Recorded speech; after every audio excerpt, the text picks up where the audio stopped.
Hi ಎಲ್ಲೋ ನಮಸ್ಕಾರ. ಎಲ್ಲರೂ ಚೆನ್ನಾಗಿದ್ದೀರಾ ಅನ್ಕೊತೀನಿ. ನಾನು ಚೆನ್ನಾಗಿದ್ದೀನಿ. Welcome to my YouTube channel. ಯಾರಾದರೂ ಹೊಸ್ದಾಗಿ ನನ್ನ ಚಾನಲ್ ನೋಡ್ತಾ ಇದ್ದರೆ ಸಬ್ಸ್ಕ್ರೈಬ್ ಮಾಡ್ಕೊಂಡು ನೋಡಿ ಪ್ಲೀಸ್.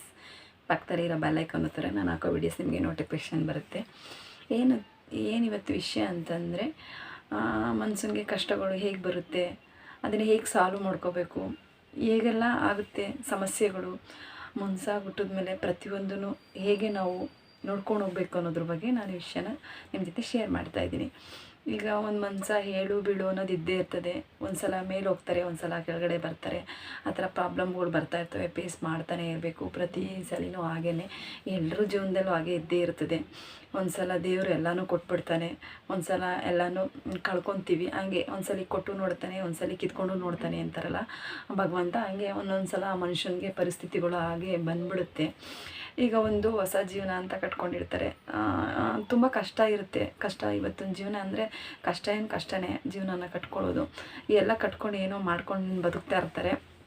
ಹಾಗೆ ಕೆಲಸ ಇರುತ್ತೆ, ಎಲ್ಲ ಇರುತ್ತೆ. ಒಂದೇನೋ ಒಂದು ಬಿಸ್ನೆಸ್ ಅಂತ ಮಾಡ್ತಾರೆ.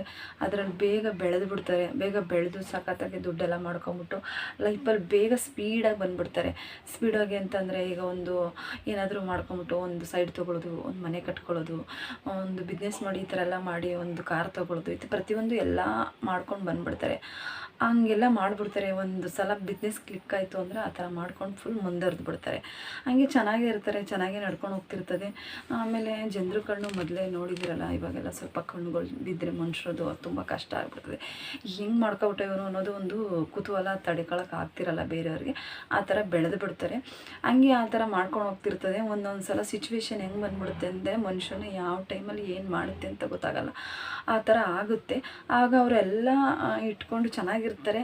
ಒಂದು ಟೈಮಲ್ಲಿ ಏನೋ ಒಂದು ಪ್ರಾಬ್ಲಮ್ ಆಯ್ತದೆ. ಒಂದು ಚೀಟಿ ವ್ಯವಹಾರ ಅಂತ ಇಟ್ಕೊಳ್ಳಿ, ಈಗ ಒಂದು ಫ್ರೆಂಡ್ಸ್ ಅಂತ ಇಟ್ಕೊಳ್ಳಿ. ಯಾರಿಗಾದರೂ ಈಗ ಏನು ಅಂತಂದರೆ, ಇವತ್ತಿನ ಟೈಮಲ್ಲಿ ಹೇಗೆ ಅಂತಂದರೆ, ಈಗ ಒಬ್ಬರು ಸಾಲ ಕೇಳ್ತಾರೆ, ನನಗೆ ಸಾಲ ಬೇಕು, ಸಾಲ ಕೊಡಿ ಅಂತ.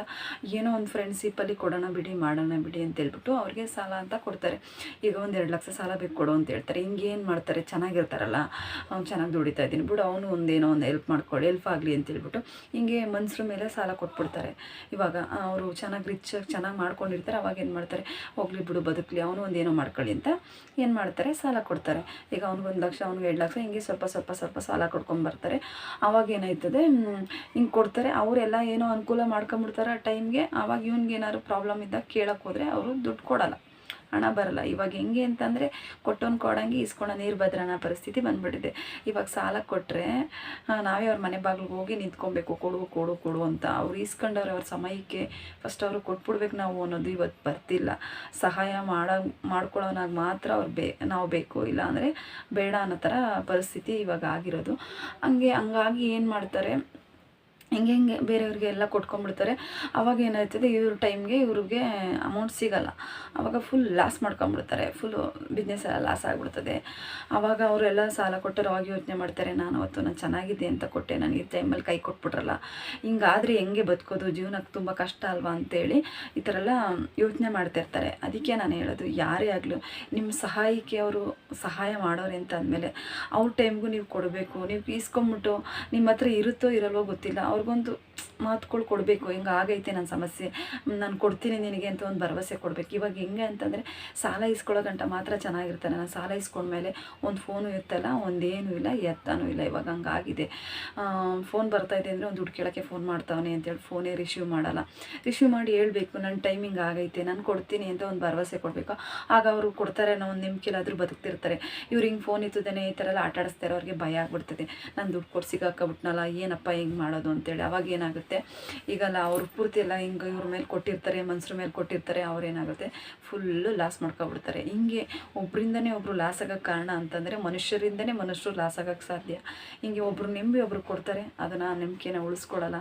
ಇವತ್ತು ಹಂಗಾಗಿ ಎಷ್ಟೋ ಜನಗಳು ಈ ಥರ ಸಾಲ ಕೊಟ್ಟು ಅದು ಬರ್ದೇ ಅಮೌಂಟು, ಅವ್ರ ಪರಿಸ್ಥಿತಿ ಯಾವ ಮಟ್ಟಕ್ಕೆ ಹೋಗಿದೆ ಅಂತಂದರೆ, ಪ್ರಾಣ ಕಳ್ಕೊಳ್ಳೋ ಮಟ್ಟಕ್ಕೆ ಬಂದಿದೆ. ಅವ್ರ ಅಮೌಂಟ್ ಇದ್ದು ಬೇರೆಯವ್ರ ಹತ್ರ ಹೋಗಿ ಅವ್ರಿಗೆ ಆ ಅಮೌಂಟ್ ಬರ್ದೇ, ಇವ್ರ ಸಮಯಕ್ಕೆ ಆ ಸಮಯಕ್ಕೆ ಹಣ ಒದಗಿಸ್ಕೋಕ್ಕಾಗ್ದೇ, ಮನೆ ಪರಿಸ್ಥಿತಿನ ನೋಡೋಕ್ಕಾಗದೆ, ಮಕ್ಕಳು ಪರಿಸ್ಥಿತಿ, ಹೆಂಡತಿ ಪರಿಸ್ಥಿತಿ, ಪ್ರತಿಯೊಂದು ಕಷ್ಟನ ನೋಡೋಕ್ಕಾಗ್ದೇ ಏನು ಮಾಡ್ತಾರೆ, ಒಂದು ಸಾಯುವ ಒಂದು ನಿರ್ಧಾರ ಮಾಡ್ತಾ ಇದ್ದಾರೆ. ಈ ಥರ ಆಗ್ತಿದೆ. ನಾನು ಸಾಲ ಈಸ್ಕೊಳ್ಳೋರ್ಗೆ ಹೇಳ್ತೀನಿ, ನಿಮ್ಮ ಸಮಯಕ್ಕೆ ನೀವು ಈಸ್ಕೊತಿರೋ ಒಳ್ಳೆಯದು. ಅದು ಈಸ್ಕೊಂಡಿದ್ದನ್ನ ಹಾಗೆ ವಾಪಸ್ ಕೊಡಬೇಕು ಅನ್ನೋದು ನನ್ನ ಅನಿಸಿಕೆ. ನಿಜವಾಗ್ಲೂ ಅವರು ಒಂದು ನಂಬಿಕೆಯಿಂದ ಕೊಟ್ಟಿರ್ತಾರೆ, ನಮ್ಗೆ ಒಳ್ಳೇದಾಗುತ್ತೆ, ಪಾಪ ಅವನು ಬದುಕಲಿ ಅಂತೇಳಿ ಅದನ್ನು ಕೊಟ್ಟಿರ್ತದೆ. ಆ ನಂಬಿಕೆನ ಉಳಿಸ್ಕೋಬೇಕು. ಇದ್ದಾರೆ ನಂಬಿಕೆ ಉಳಿಸ್ಕೊಡೋರು ಇದ್ದಾರೆ, ಪಾಪ ಅವ್ನು ಕೊಟ್ಟವನೇ ಆನ್ ಟೈಮು ಕೊಡಬೇಕು ಅನ್ನೋದು ಆ ಥರ ಜನಗಳು ಇದ್ದಾರೆ, ಇಲ್ಲ ಅಂತ ಹೇಳಲ್ಲ. ಬಟ್ ಏನು ಅಂತಂದರೆ ಒಬ್ಬರು ಈಸ್ಕೊಂಡು ಒಂದು ಚೆನ್ನಾದೆ ಅಂತಂದರೆ ಅವ್ರಿಗೆ ವಾಪಸ್ ಕೊಡದೇ ಇರೋ ಥರ ಜನನೂ ಇದ್ದಾರೆ. ಈಗ ಒಂದು ಹೇಗೆ ಅಂತಂದರೆ ಒಂದು ಒಳ್ಳೆಯವರು ಇರ್ತಾರೆ, ಕೆಟ್ಟವರು ಇರ್ತಾರೆ. ಪ್ರಪಂಚ ಅಂದಮೇಲೆ ಎರಡು ಥರನೂ ಇದ್ದೇ ಇರ್ತಾರೆ. ನಾವು ಒಳ್ಳೆಯವ್ರು ಕೆಟ್ಟವ್ರು ಅಂತ ಹುಡುಕಿ ಅಂತೂ ನೋಡೋಕ್ಕಾಗಲ್ಲ. ಒಂದು ಮನುಷ್ಯನ ಸಹಜ ಗುಣ ಅಂತಲೇ ಹೇಳ್ಬೋದು. ಇವಾಗ ಹೆಂಗೆ ಅಂದರೆ ಒಳ್ಳೆಯದಾಗಿ ಚೆನ್ನಾಗಿ ಮಾತಾಡ್ಬಿಡ್ತಾರೆ, ಒಂದು ಫ್ರೆಂಡ್ಶಿಪ್ಪಲ್ಲಿ ಚೆನ್ನಾಗಿ ಮಾತಾಡ್ತಾರೆ, ಚೆನ್ನಾಗಿರ್ತಾರೆ. ಹಂಗಾಗಿ ಅವನು ಒಳ್ಳೆಯ ವ್ಯಕ್ತಿ ಇರಬೇಕು, ಒಬ್ಬಳು ಸಹಾಯ ಮಾಡೋಣ. ಯಾಕೆಂದರೆ 10 ವರ್ಷ 15 ವರ್ಷದಿಂದ ಜೊತೆಗೆ ಇರ್ತಾರೆ. ನನ್ನ ಸಹಾಯ ಮಾಡೋಣ ಅಂತ ಹೇಳ್ಬಿಟ್ಟು ಏನೋ ಒಂದು ಹೆಲ್ಪ್ ಮಾಡ್ತಾರೆ. ಅಂತಾರೆ ಮೋಸ ಮಾಡ್ತಾವ್ರಲ್ಲ, ಇನ್ನು ಯಾರೋ ನಂಬೋಕ್ಕಾಗುತ್ತೆ ಹೇಳಿ? ಅಷ್ಟು ಜೊತೆಲಿದ್ದು ಅಂಥ ಫ್ರೆಂಡ್ಶಿಪ್ಗಳೇ ಮೋಸ ಮಾಡ್ತಾ ಇದ್ದಾರೆ. ಈಗ ಯಾವ ಸಂಬಂಧಿಕರು ನಂಬೋಕ್ಕಾಗುತ್ತೆ? ಯಾರನ್ನೂ ನಂಬೋಕ್ಕಾಗಲ್ಲ. ಈಗ ಸಂಬಂಧಿಕರಲ್ಲೂ ನಂಬೋಕ್ಕಾಗಲ್ಲ. ಇವಾಗ ಹಂಗಾಗಿ ದುಡ್ಡು ಕೊಡೋಕ್ಕೆ ಹಿಂದು ಮುಂದೆ ನೋಡ್ತಾವ್ರೆ. ಯಾರಾದರೂ ಸಾಲ ಕೇಳೋಕ್ಕೆ ವಾಪಸ್ ಕೊಡೋಕ್ಕೆ ಹಿಂದು ಮುಂದೆ ನೋಡ್ತಾರೆ. ಏಕೆಂದರೆ ವಾಪಸ್ ಬರ್ತಾ ಇಲ್ಲ, ಆ ಥರ ಪರಿಸ್ಥಿತಿ ಬಂದ್ಬಿಟ್ಟಿದೆ. ಈಗ ಅವ್ರಿಗೂ ಆ ಪರಿಸ್ಥಿತಿ ಇರ್ಬೋದು, ಇವ್ರಿಗೂ ಆ ಪರಿಸ್ಥಿತಿ ಇರ್ಬೋದು. ಅದೇನು ಅಂದರೆ ಕುತ್ಕೊಂಡು ಮಾತಾಡಬೇಕು. ಅದನ್ನು ಕುತ್ಕೊಂಡು ಮಾತಾಡಿದ್ರೆ ಆ ಸೊಲ್ಯೂಷನ್ಗೆ ಒಂದು ಏನಾದರೂ ಹುಡುಕ್ಬೋದು. ಹೆಂಗೆ ಅಂತಂದರೆ ಜನ ಅದನ್ನು ಯೋಚನೆ ಮಾಡಲ್ಲ. ಹಂಗೆ ಇಸ್ಕೊಂಬಿಟ್ಟ, ಅವ್ನು ಸೈಲೆಂಟ್ ಆಗ್ಬಿಟ್ಟ. ಅವ್ನಿಗೆ ಹೆಂಗಾಗಿದೆ ಅಂದರೆ ಅವ್ರ ಪರಿಸ್ಥಿತಿ ಈ ಥರ ಆಗಿ ತುಂಬ ಜನ ಲಾಸ್ ಮಾಡಿಕೊಂಡು ಅವ್ರ ಜೀವನನ ಹಾಳು ಮಾಡಿಕೊಂಡು ಪರಿಸ್ಥಿತಿ ಬರ್ತಾಯಿದೆ. ಸಾಲ ತಗೊಳ್ಳೋವಾಗ ಇರೋ ಖುಷಿ ಕೊಡುವಾಗ ಇರೋದಿಲ್ಲ.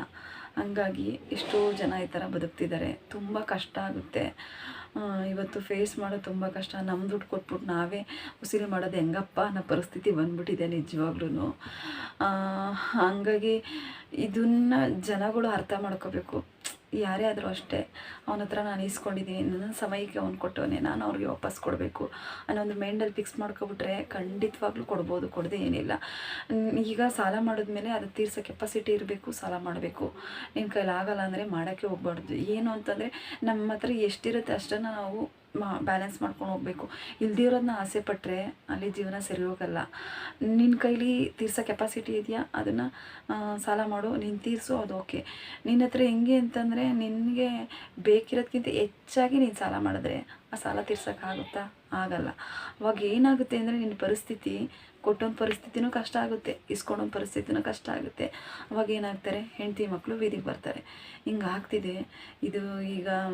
ಇವಾಗ ಸಾಲ ಕೊಡೋದು ತಗೊಳ್ಳೋದು ಅನ್ನೋ ಒಂದು ಕಾನ್ಸೆಪ್ಟ್ ಇಟ್ಕೊಂಡು ನಾನು ಮಾತಾಡಿದ್ದು.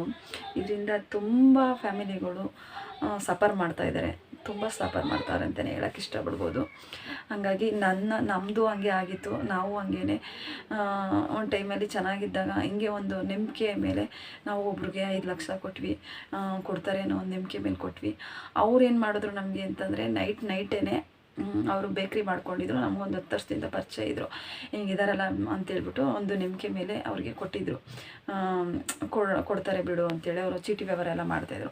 ಹಂಗೆಲ್ಲ ಎಲ್ಲೋಗ್ತಾರೆ ಅಂತ ನಮಗೇನು ಗೊತ್ತು? ಈ ಥರ ಎಲ್ಲ ಬೇಕ್ರಿ ಮಾಡ್ಕೊಂಡವ್ರೆ, ಚೀಟಿ ಎಲ್ಲ ಕಟ್ಟೋರೆ, ಈ ಥರ ಆಗಲ್ಲ ಅಂತ ನಾವು ಅಂದ್ಕೊಂಡಿದ್ವಿ. ಅವ್ರೇನು ಮಾಡ್ಬಿಟ್ರು, ನೈಟೇ ಬೇಕ್ರಿ ಎಲ್ಲ ಬಿಟ್ಬಿಟ್ಟು ಹೊರಟೋದ್ರು.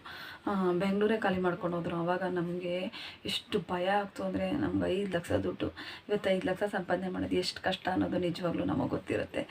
ನಾವಂತೂ ಕಣ್ಣಿಗೆ ನಿದ್ದೆ ಮಾಡಿಲ್ಲ, ಆ ಥರ ಮೋಸ ಮಾಡ್ಬಿಟ್ರಲ್ಲ ಅಂತೇಳ್ಬಿಟ್ಟು.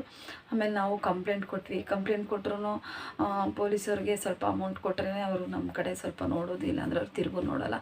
ನಾವು ಹಂಗೂ ಏನೇನೋ ಮಾಡಿ ಒಂದು ಕಂಪ್ಲೇಂಟ್ ಕೊಟ್ಟಿದ್ವಿ. ಒಂದು 6 ತಿಂಗಳಲ್ಲಿ ಏನೋ ಮಾಡಿ ಪೊಲೀಸರು ಅವ್ರನ್ನೇ ಇಂಥ ಜಾಗದಲ್ಲಿ ಇದ್ದಾರೆ ಅಂತ ಹೇಳಿದ್ರು, ಕರೆಸಿದ್ರು.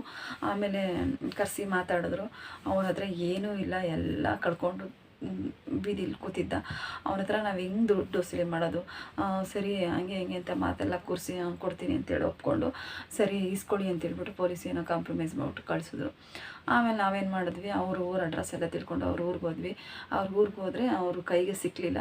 ಆಮೇಲೆ ಸಿಕ್ಕಲಿವಲ್ಲ ಸರಿ ಅಂತೇಳ್ಬಿಟ್ಟು ಅವ್ರ ಅಪ್ಪ ಅಮ್ಮನ ಹತ್ರ ಮಾತಾಡಿದ್ವಿ. ಅವ್ರ ಅಪ್ಪ ಅಮ್ಮ ಏನು ಮಾಡ್ತಾರೆ, ಪಾಪ ಮಗ ಮಾಡಿರೋ ತಪ್ಪಿಗೆ ಏನು ಮಾಡ್ತಾರೆ, ಅವ್ರ ಅಪ್ಪ ಅಮ್ಮ ಏನು ಮಾಡ್ತಾರೆ, ಸರಿ ಅಮ್ಮ ನಾವೇ ಕೊಡ್ತೀವಿ ಅಂತ ಒಪ್ಕೊಂಡ್ರು. ಹಿಂಗೆ ನಾವು ಕೊಡ್ತಾರೆ ಅಂತೇಳ್ಬಿಟ್ಟು ಒಂದು 3 ಸಲ 4 ಸಲ ಹೋಗಿ ಹೋಗ್ತಾ ಬಂದು ಅಮೌಂಟ್ ಬರಲೇ ಇಲ್ಲ. ಆಮೇಲೆ ಒಂದ್ಸರಿ ಏನೋ ಮಾಡಿ ಅವರು ಇಬ್ಬರು ಸಿಕ್ಕಿದ್ರು, ಗಂಡ ಹೆಂಡ್ತಿ. ಆವಾಗ ಅವ್ರ ಹತ್ರ ಮಾತಾಡಿದ್ರೆ ಅವ್ರ ಕತ್ತಲ್ಲಿ ಒಂದು ದಾರಕ್ಕೂ ತಾನಿನೂ ಹಾಕ್ಕೊಂಡಿರೋ ಒಂದಷ್ಟು ದಾರ ಹಾಕ್ಕೊಂಡು ಇದ್ರು.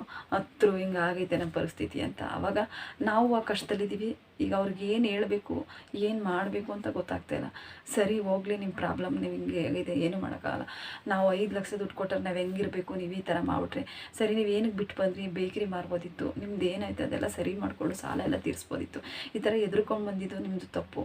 ಈಗ ನಮಗೂ ಮೋಸ ಮಾಡಿದ್ರಿ ನೀವು ಅಂತೆಲ್ಲ ಹೇಳಿ ಮಾತಾಡ್ಬಿಟ್ಟು, ಸರಿ ಆಯಿತು ನಿಮ್ಮ ಪ್ರಾಬ್ಲಮ್ ಇದ್ರೆ ನೀವೇನೋ ಒಂದು ಮಾಡ್ಕೊಂಡು 1 ವರ್ಷ ಆದಮೇಲೆ ಕೊಡಿ ಅಂತ ಹೇಳ್ಬಿಟ್ಟು ನಾವು ಅವ್ರಿಗೆ ಸಮಾಧಾನವಾಗಿ ಮಾತಾಡ್ಬಿಟ್ಟು ಇನ್ನೇನು ಮಾಡೋಕ್ಕಾಯ್ತದೆ, ಅವ್ರ ಹತ್ರ ಏನಿಲ್ಲ, ಜಗಳ ಮಾಡೋಕ್ಕಾಗತ್ತಾ ಅಂತ ಹೇಳ್ಬಿಟ್ಟು ಬಿಟ್ಟು ಬಂದ್ವಿ. ನಿಜವಾಗ್ಲೂ ಆ ದುಡ್ಡು ನಮ್ಗೆ ವಾಪಸ್ ಬರಲೇ ಇಲ್ಲ. ನಮ್ಮ ನಿಜವಾಗ್ಲೂ ಅನ್ಕೊತಾ ಇರ್ತೀವಿ, ನಾವು ಇಷ್ಟು ಅಮೌಂಟ್ ಅವ್ರಿಗೆ ಕೊಟ್ವಿ, ನಮಗೆ ಕೊಡಲಿಲ್ಲ ಅಂತ. ಅವ್ರ ಕಷ್ಟ 1000 ಇರ್ಬೋದು, ನಾವು ಕೊಟ್ಟಿದ್ದ ಅವ್ರು ನಮ್ಗೆ ವಾಪಸ್ ಕೊಡಲಿಲ್ಲ. ನಿಜ ನಂಗೆ ತುಂಬ ಬೇಜಾರಾಯಿತು. ಜೀವನ ಪೂರ್ತಿ ಅದು ನೆನಪಲ್ಲಿ ಇದ್ದೇ ಇರುತ್ತೆ, ಹಿಂಗೆ ಮೋಸ ಮಾಡ್ಬಿಟ್ರಲ್ಲ ಅಂತ. ಹಂಗಾಗಿ ಈ ಥರ ಎಲ್ಲ ಮಾಡ್ತಿರ್ತಾರೆ ಜನಗಳು, ತುಂಬ ಬೇಜಾರಾಗುತ್ತೆ. ಅವರು ಇರುವಾಗ ಆ ಥರ ಎಲ್ಲ ಇಸ್ಕೊಂಡು ಮಾಡಿಬಿಡ್ತಾರೆ. ಅದನ್ನು ತೀರ್ಸೋ ಕೆಪಾಸಿಟಿ ಇರಬೇಕು, ಮಾಡಬೇಕು, ಇದ್ದವರೇ ಮಾಡೋಕ್ಕೆ ಹೋಗ್ಬಾರ್ದು ಅನ್ನೋದು ನನ್ನ ಅನಿಸಿಕೆ. ಹಾಗೆ ತುಂಬ ಜನ ಇದರಲ್ಲಿ ಸಫರ್ ಮಾಡ್ತಾವ್ರೆ. ಅದಕ್ಕೋಸ್ಕರ ಈ ವಿಷಯನ ನಿಮ್ಮ ಜೊತೆ ಶೇರ್ ಮಾಡಿಕೊಂಡು ಮಾತಾಡಬೇಕು ಅಂತೇಳಿ ಈ ವಿಷಯನ ಶೇರ್ ಮಾಡಿದ್ದು ಅಷ್ಟೇ. ನಾನು ಯಾರಾದರೂ ಹೊಸ್ದಾಗಿ ನೋಡ್ತಾರೆ ನನ್ನ ಚಾನಲ್ನ ಸಬ್ಸ್ಕ್ರೈಬ್ ಮಾಡ್ಕೊಂಡು ನೋಡಿ. ಏನಾದರೂ ಇದ್ದರೆ ಕಮೆಂಟ್ ಹಾಕಿ. Thank you all my friends.